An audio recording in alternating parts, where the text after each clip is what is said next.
We're going to zoom out, back out into the environment where the action is. And what you'll find there is our first tool in the cascade. It's called the PEST. It stands for political, economic, societal, technological, megatrends and globalisation. We call these the 6 driving forces. The 6 forces pound in relentlessly on your marketplace. They create and destroy industry critical success factors in an instant. If you miss it, you will have an industry or you won't. Please be careful. Unless your mindset is wide open and you've zoomed out to the big picture, seeing the driving forces, you will miss the industry critical success factors. Miss one, you can't play. But as we get busy, we focus and focus and focus. We come back to the marketplace, we come back to our organisation, and literally will miss the next opportunity. Even worse, you could be blown away. We're going to start now with PEST. Starts with P, stands for political, look out. The political driving force is the most powerful of all the driving forces. You just have to think about it. The regulators make the rules. They judge the rules, they change the rules. If you don't know the rules, please don't play. A very simple example will be around health and safety. There might be a rule that you have to have a fence near a swimming pool. You have a public swimming pool without a fence, you will be closed down. It's that simple. You will be fined. You'll be put out of business. You might say, I didn't know the rules, and that's our point. If you don't know the rules, don't play. Find out about the rules.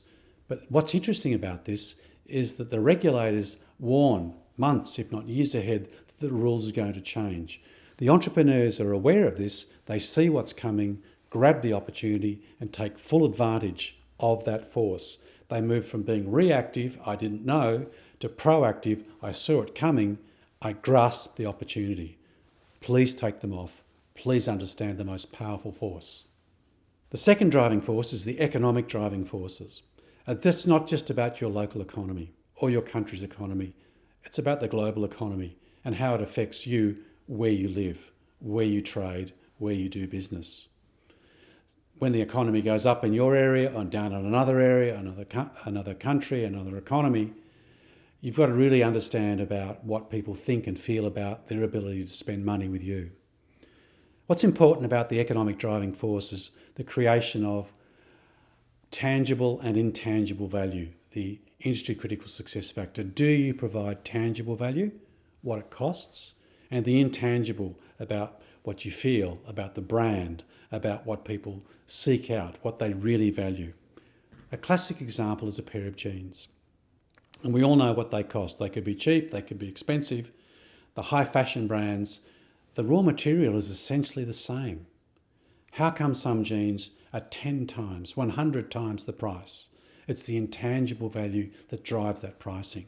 So start to think about your economy, what people can afford, what can they spend, and how you can, in fact, drive your intangible value of your product or your service. I always say try to drive the intangible value, because when you start to do this, you will be a force to be reckoned with. Great service, great product, great process. You can be a formidable player, not only in your local economy, your country economy, you can indeed be a global player. We're up to our third driving force, societal or society. It's all about us, fashions and fads. What's in fashion? What's a fad? What's yesterday? The pressure that is put on our marketplace is about keeping up through the trends. It's not necessarily about what we wear. It's about what we eat, what we buy, what we drive. All those sorts of things all are impacted by societal driving forces. What's in, what's out. What's really interesting as we see in our marketplaces around the world, we look at technology, for example. The latest hand phone. What's the best brand? Who's got the latest? About the societal pressure of keeping up. One of the challenges for you about fashions and fads is either to lead or follow. Don't get stuck in the middle.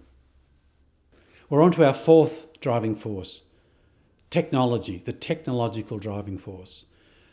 What we see is technology is making things faster, lighter, stronger. Very similar to the one we just looked at, societal. Being that you either follow or lead in being the fastest or the slowest. Is there a market for slow phones?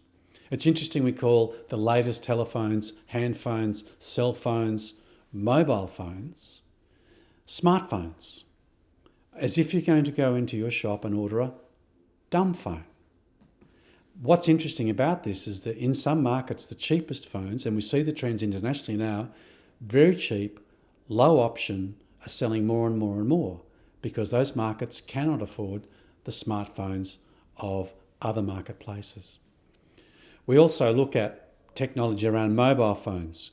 They're so powerful now, you could almost run a country from your telephone.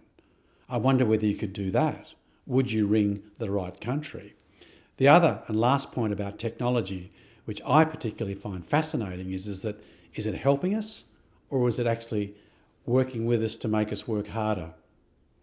One of the big opportunities I've seen about technology is it a servant or a master of how we conduct our business to reach for those opportunities in the marketplace. We're now up to number 5 of the driving forces. Yes, there's only this one and one to go. It's called the megatrend, and it actually covers 3 very interesting and dynamic forces on the marketplace.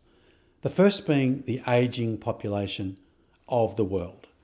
We're living longer, we're getting older, and we have more time. So the entrepreneur is looking for perhaps what services could be sold to the ageing population. They have 2 things that most young entrepreneurs don't have: time and money. The next one is about security, safety. Safety of self, safety of air, safety of data, safety of food. I wonder if you can have a service or business or process that can provide safety so comfort goes up and the risk goes down. It could be as simple as the safety of your data. And the third one, which is very interesting, which has been building and building and building, is well-being. People are looking for happiness, health, relaxation. What the entrepreneurs are doing really is combining those 3. Can we have an opportunity that has the ageing population as the centre, providing them services that make them feel safe and make them happy and healthy? Those 3 megatrends I've identified for you are only 3 of many.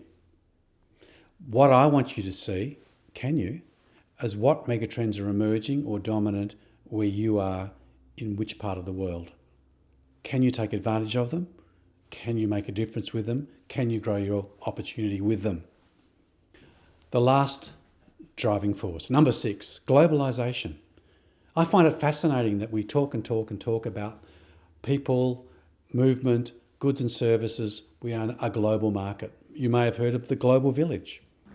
The interesting thing is, if you are interested in history, is that this is not new. It's just faster. The very first form of globalisation is when people walked from one country to another. We then used horses. Then we used boats, aeroplanes, and now we use the internet. We've been doing this forever. It's just faster. But what are the opportunities of globalisation? We can see things in 2 or 3 keystrokes on the computer. It's all about speed. You can no longer hide in your marketplace. I can contrast and compare what you do with everyone else in the world almost instantly. We can buy anywhere in the world. We can travel anywhere in the world. What I'm looking for with your ability to grasp these forces is, how do you stand out? How do customers come to you? I wonder what your edge is. Can you see this force for opportunity?